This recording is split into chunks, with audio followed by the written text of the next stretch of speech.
बहुत बढ़िया भी रहा, सुने को मिला साधना जी की तरफ से। भाई बड़ा धुन तर्ज उधर से सुने को मिला। साधना जी कहें कि गुरु के बुराई हम नहीं करे, हम बुराई नहीं करे रहे, बड़ाई करे रहे, वो का बुराई नहीं कहते, विचार बहुत रहे और प्रचार करत रहे। पहले सुनो तब गुनो, उसके बाद धुनो। हाँ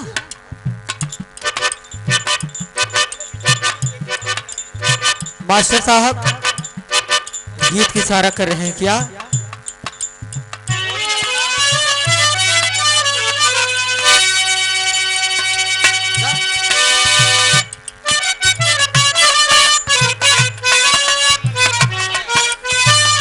कोई प्यार मोहब्बत के बाद मास्टर साहब बजावत हो, प्यार में धोखा खाइल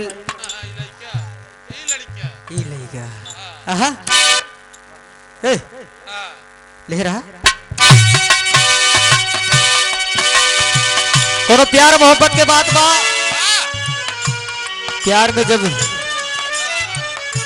लड़किया धोखा खाई गया, लड़किया से अलग हुई गया।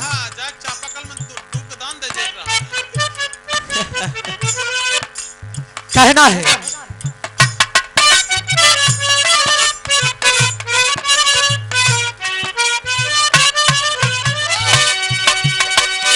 वो किसी और से मिलके आ रहे हैं,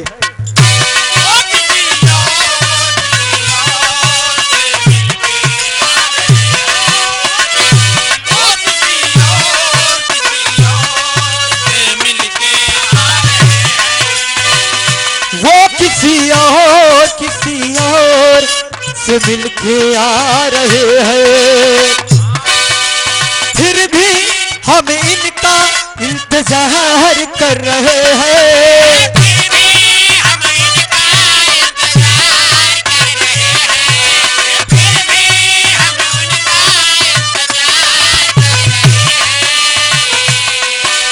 फिर भी हम इनका इंतजार कर रहे हैं।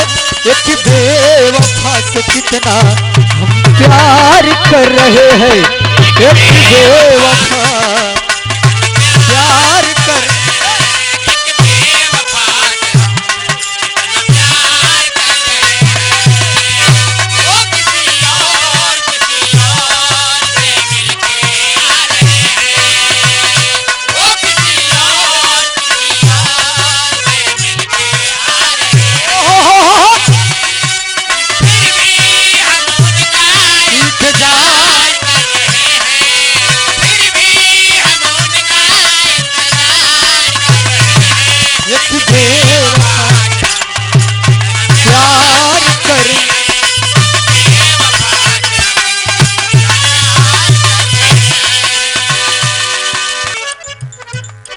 मास्टर साहब एक गीत का और इशारा करते हैं क्या? चढ़ के डोली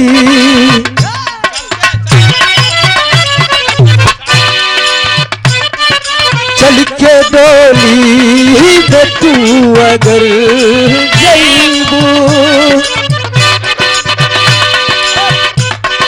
चढ़ के डोली दे तू निकल जईबू, अरे पियावा के प्यार में बदल जईबू, चढ़ी के डोली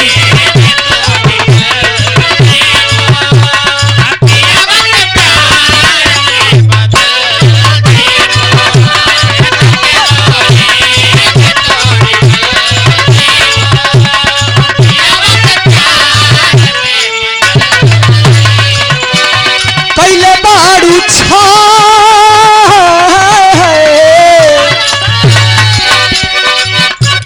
साधना जी पर्सनली मैसेज आपके लिए फेंक रहा है।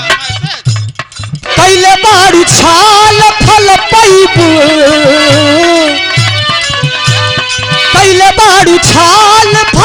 जईबू जियो तो चल जईबू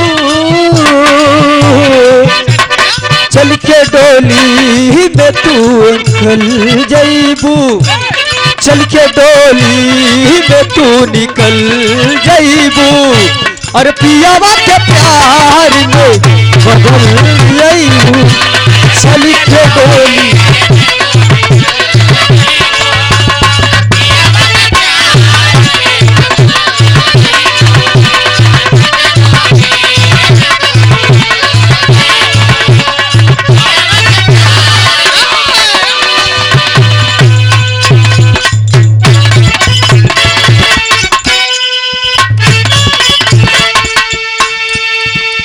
और पातर हो जईबन रजल पातर हो जईबन आय दुल्हा पातर हो जईबन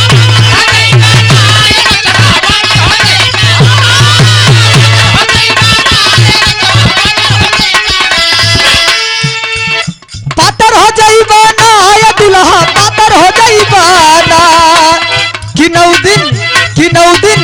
किनौ दिन भूखबा जे नवरात्र रजऊ पातर हो जईबन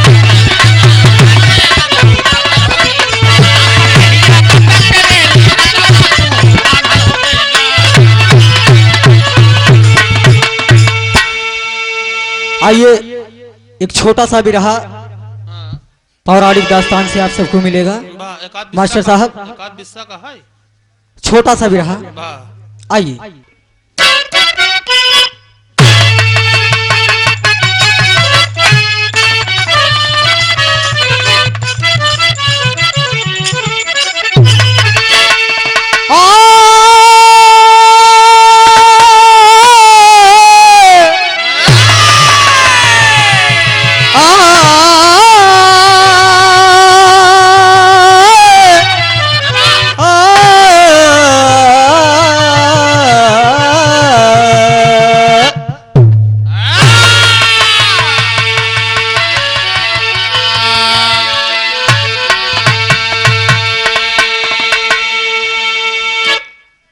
नर्मदा मन में किया विचार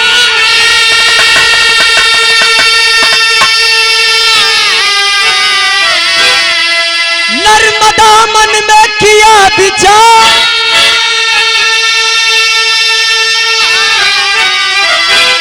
अरे बाबू पहुंची अनसुईया के द्वार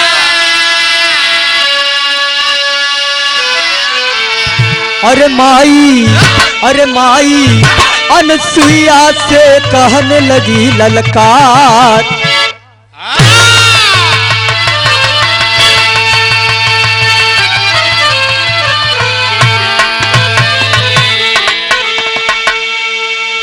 एक कव्वाली का टुकड़ा है मास्टर आइए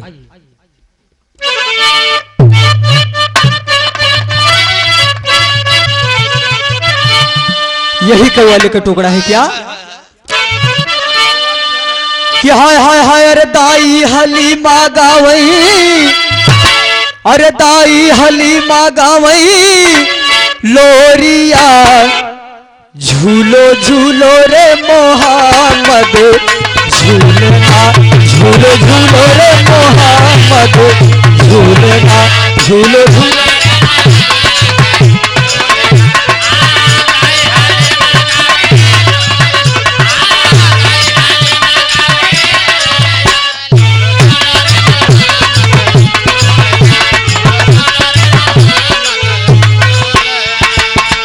लेकिन गीत के भाव में क्या कहना है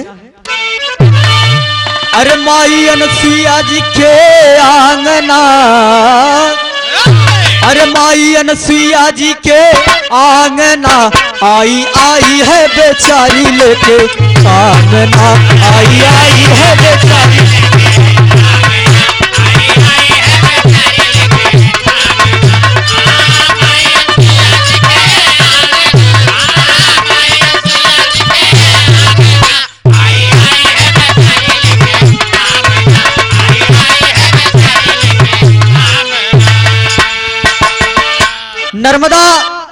अपने कुटिया में लेटी हुई है। मन में विचार किया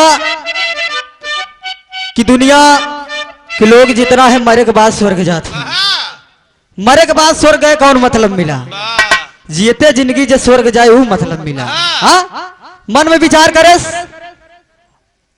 सती अनसुईया जी के दरवाजे पे पहुंच गई है। केवाड़ी खटखटाई दे, सती अनसुईया जी केवाड़ी खोल दे और नर्मदा के अंदर लाई गई। और नर्मदा का हाथ माई दुनिया मरे के बाद स्वर्ग जात है, लेकिन हम जीते जिंदगी स्वर्ग देखनी चाहिए। माई अनसुईया कहीं बिटिया स्वर्ग तो तू देख लेबू, लेकिन तोहरे साथे जौन वो व्यवहार हुए ओका न सही कही। नर्मदा के बात सुन के अनसुईया जी ऐसे एड़ी के ऐसे फिर लकीर खिंचाई दी। लकीर खिंचौते मान एक ज्योति प्रकट होती है। तो टेरी का भाव है मास्टर साहब, आए हाय अरे लहराई लहराई गगनवा में लहराई नर्मदा है।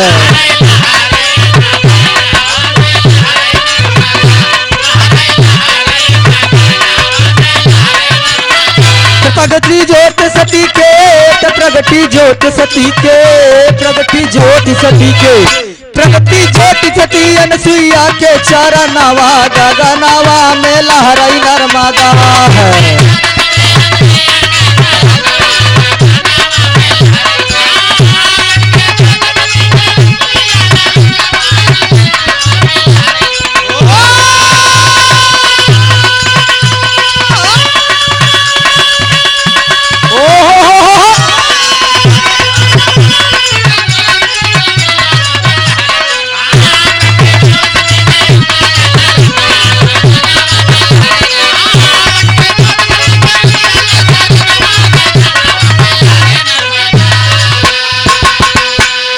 माई अनसुईया पैरे कैसे खिंचाई दी ना अंगूठा के एक ही ज्योत प्रकट हुई है।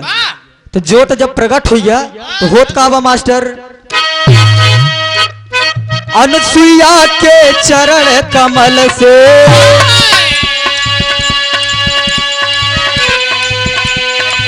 प्रगति ज्योति भइल उजिया।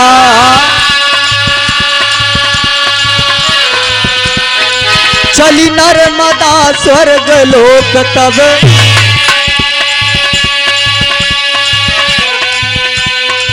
ज्योत होई के सुना सवार।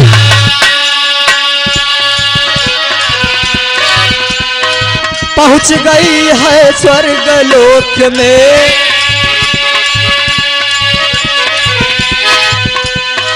इंद्र का जहां लगा दरबार। नाचे अप्सरा झूमी झूम के, नाचे अप्सरा झूमी झूम के, जहाँ पायल की भाई झनकार।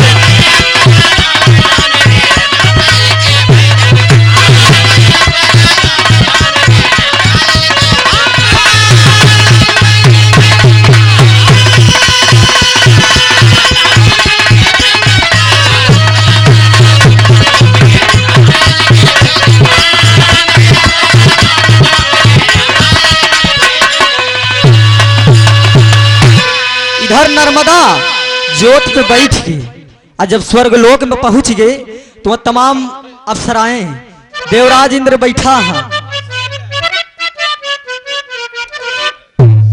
इधर नर्मदा स्वर्ग लोक में पहुंच गई, इंद्र का दरबार एकदम लगा बा। हाँ, अप्सराएं एकदम मुजरा गा रही हैं। क्या गावत है मास्टर? यह गावत है, कहा अरे हाय हाय हाय हाय हाय, अरे बाहाई पूरा वैया। साधना जी हेलो प्लीज प्लीज, यह अप्सरा लोग गावत है, अरे बाहाई पूरा वैया उड़ेला मोरा घाघरा, बाहाई पूरा वैया उड़ेला मोरा।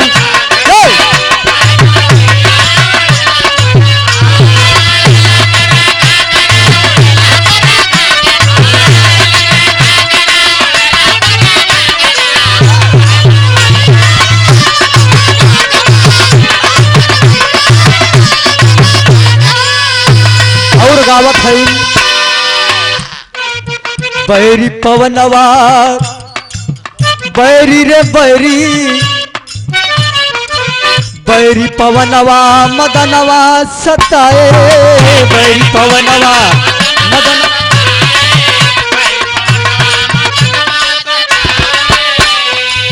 बही बही जाले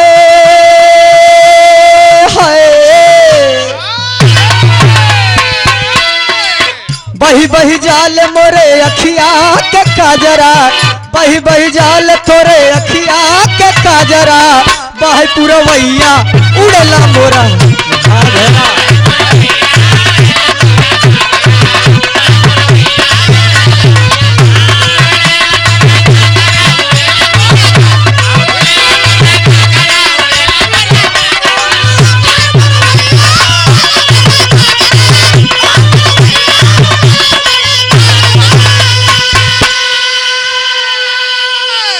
इधर मुजरा चल रहा है।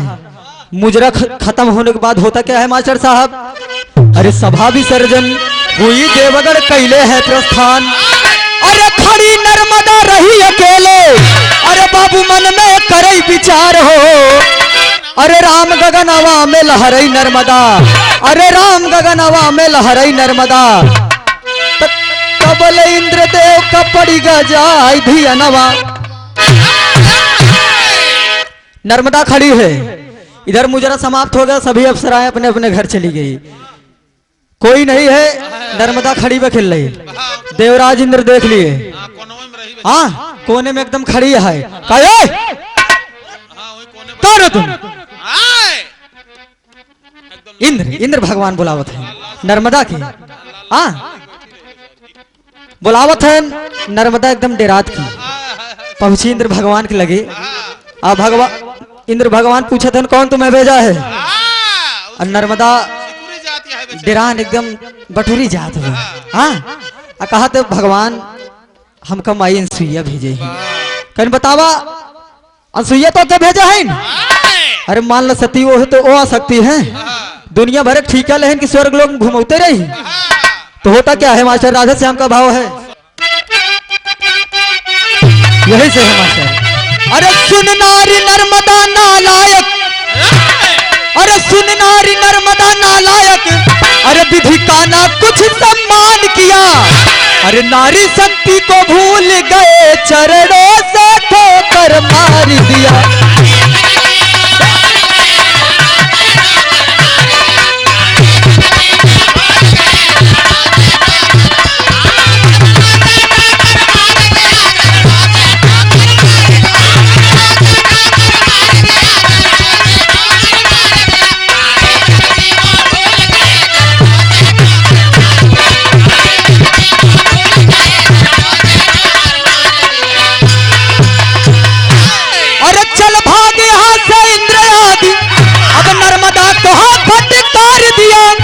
अरे इस तन में आकर इंद्रासन तुम देवा का अपमान किया।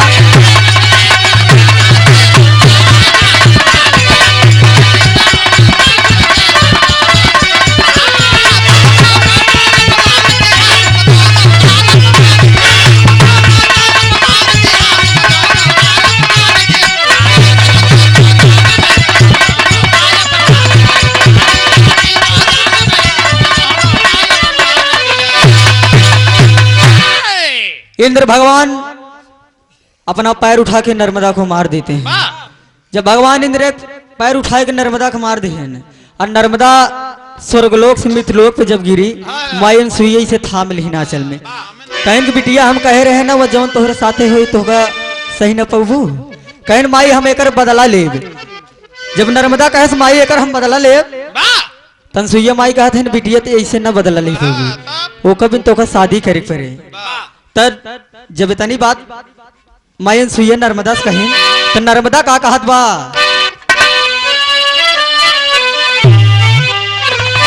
यह कहत बा कि हाय हाय हाय रे भला कौन है, अरे भला कौन है, अरे भला कौन है जो मुझसे शादी करेगा, भला कौन है जो मुझसे।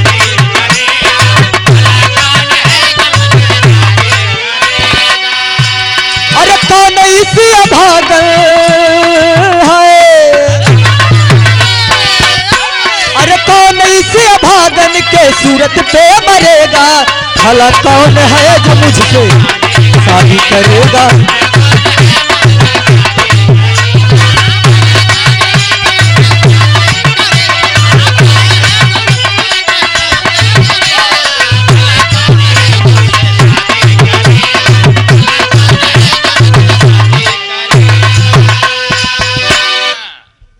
नर्मदा से मायन सुइया का दिन बिटिया बदला तब तू लई पबू जब तू शादी करबू तब। मायन सुइया कहिन शाम के बेला बा जा चुम्मार के खाना उना बनाए के खाए के सोई जा। हाँ सोई जा।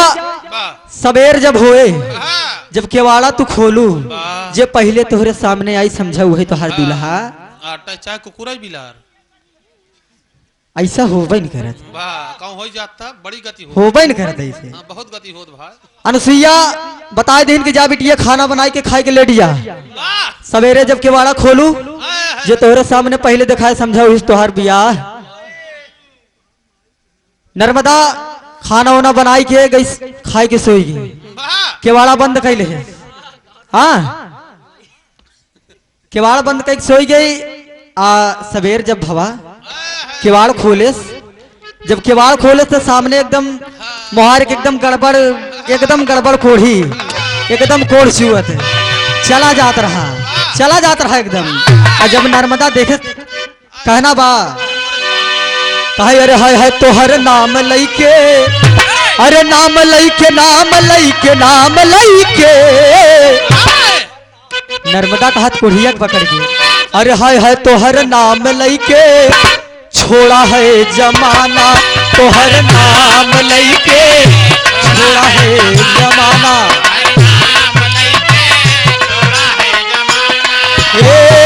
सहा नहीं जाए हाय सहा नहीं जाए मुझसे सखियों का ताना, तोहर नाम लईके छोड़ा है जमाना, तोहर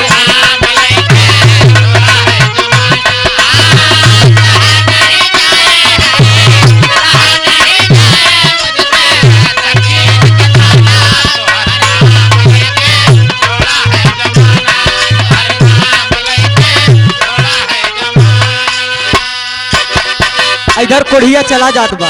नर्मदा दौड़ के पकड़ ले हाथ पकड़ के एकदम हिचत बा कोढ़ होकर चुवत बा।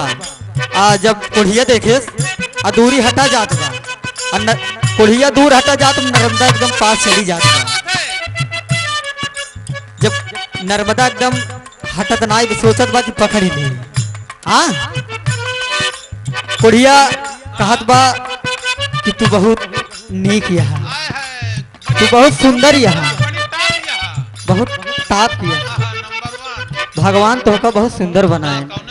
देखा हमारे कोढ़ भबा हम तुझसे बियाह न करब। नर्मदा का हाथ बा कि आप ही मेरे होने वाले पति। हाँ ऐसे सबके मिल जाए फिर तो होगी यहाँ कलयुग में ले रहा। हाँ इधर कोढ़िया जब नर्मदा पकड़ ले तो कोढ़ियों को हाथ में हम तुझसे एक ही बात कही चाहिए। का मास्टर जानते हैं बजाओ। अरे गोरिया चाहत के जोरिया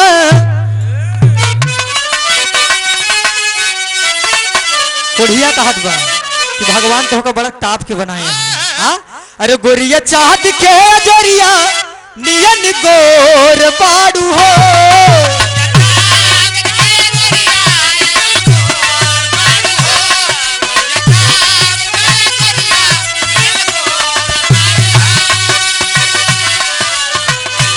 गोरिया चाँद के दरिया नियन गोर बाड़ू हो।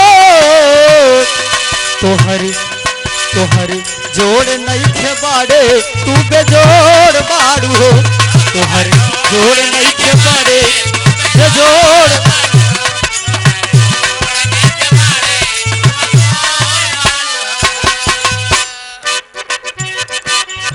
नर्मदा से कोढ़िया के ब्याह हो गया। जब कुछ दिन बीत गया मास्टर साहब कोढ़िया कहा कि नर्मदा सब सुख मिल गवा अगर तू सगरो दर्शन हमें कराई देती क्या बात रहा। तो नर्मदा करती क्या है बाबूजी?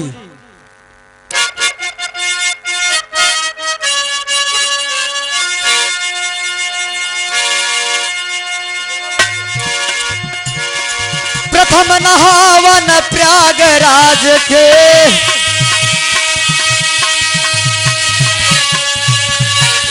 त्रिवेणी की लिया लहर,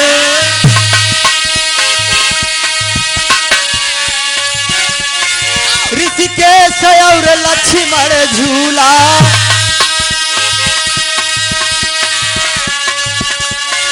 अवधपुरी की धरे डगर, झारखंड बैजू बाबा के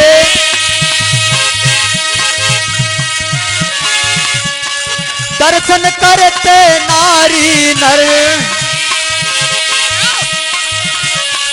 बाबा विश्वनाथ के दर्शन, बाबा विश्वनाथ के दर्शन काशी देखी ना जाकर।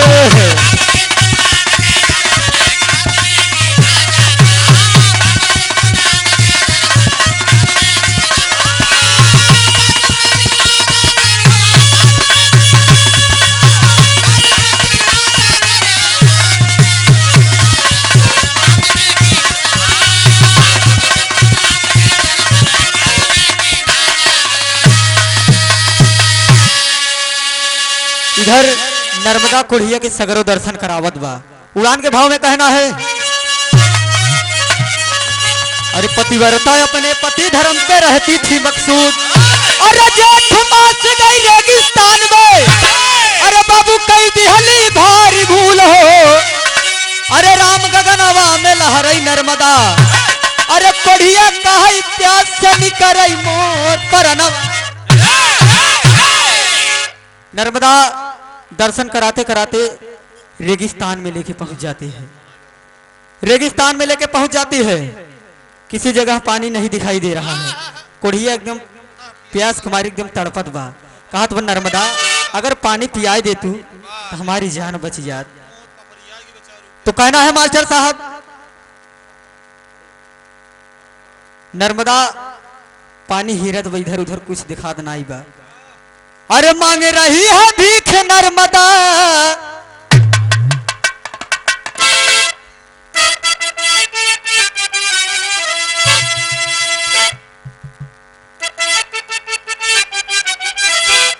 आज नर्मदा पानी हिरत चारों तरफ। कहना है दोस्त, अरे मांग रही है भीख नर्मदा, अरे मांग रही है भीख नर्मदा, अरे अर्ज सुनो महारानी, अरे कटोरा भर कर दे दो पानी, कटोरा भर कर दे दो पानी, कटोरा भर कर दे दो पानी।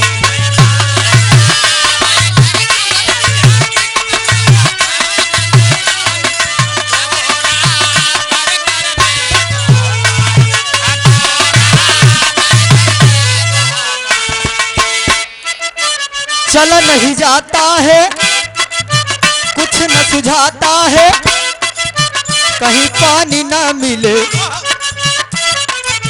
बिना पानी ना जिए। पानी हेर रही मगर कहीं जल नहीं दिखाई दे रहा है। हेरत हेरत नर्मदा कुछ दूर जब चली जात वैसे मांग रही है भीख नर्मदा, मांग रही है भीख नर्मदा, अर्ज सुनो महारानी, कटोरा भर कर दे दो पानी, कटोरा।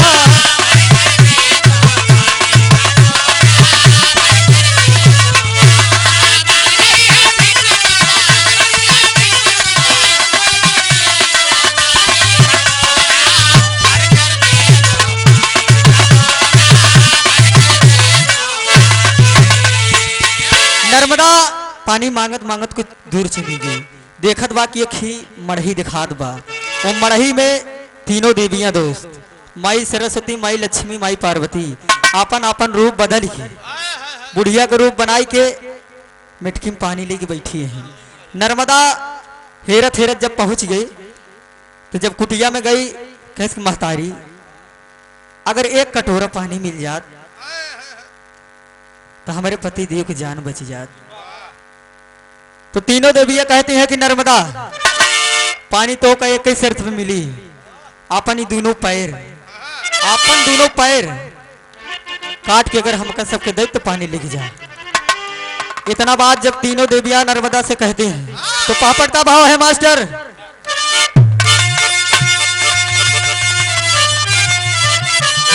नर्मदा कह रही है देवियों से, अरे ता तुम मुझसे मांगो दोनों चरणवा पति के बदले में, अरे ता तुम मुझसे मांगो दोनों चरणवा पति के बदले में, अरे सचमुच कह तू काट गई तो गर्दनवा पति के बदले में।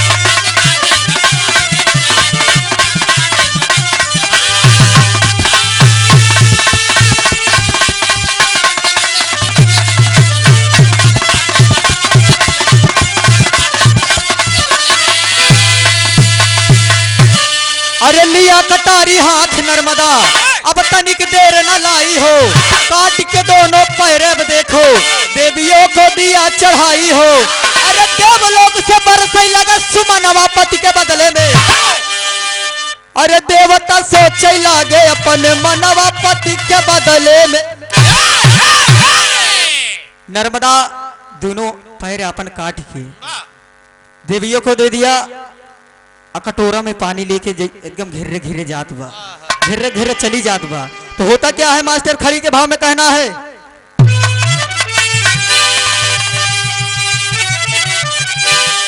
अरे अब जौनी रही आग की जल लई के, अरे अब जौनी रही आग की जल लई के, हाय हाय चली है सती,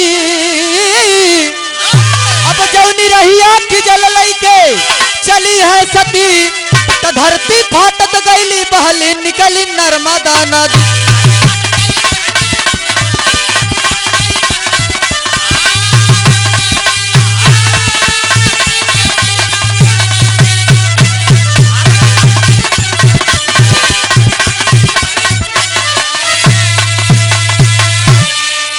अरे नर्मदा नदी भैली अब जग कल्याणी, अरे वह नर्मदा कोढ़िया के हमारा कहानी,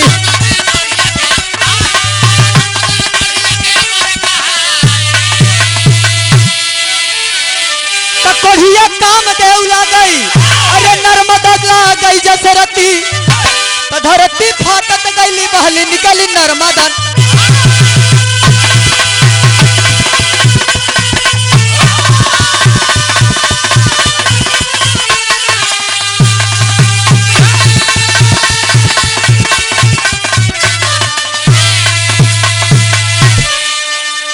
प्रमाण मिला दोस्त, नर्मदा जौनी रास्ते की जल लग गई, पीछे पीछे से धरती फटक चली गई। जब धरती फटक चली गई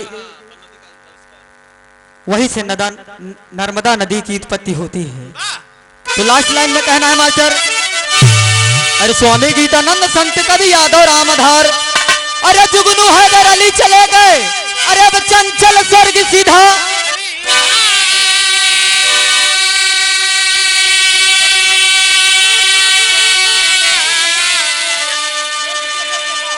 अरे स्वामी गीतानंद संत बुल्लुर तज दिए कोतारी, अरे रामधार हैदर हफीज सब गईले स्वर्ग सिधारी।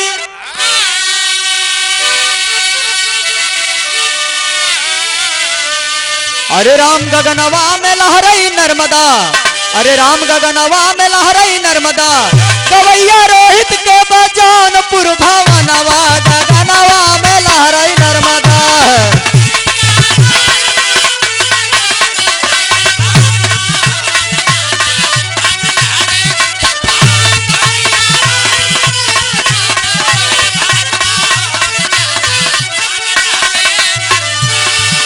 सपने सुहाने लड़कपन के, सपने सुहाने लड़कपन के, मोर जीवन में आए बाहर बन के, सपने सुहाने बाहर बन के, बाहर हाँ बाहर सपने सुहाने लड़कपन के मोर जीवन में आए बाहर बन के सपने सुहाने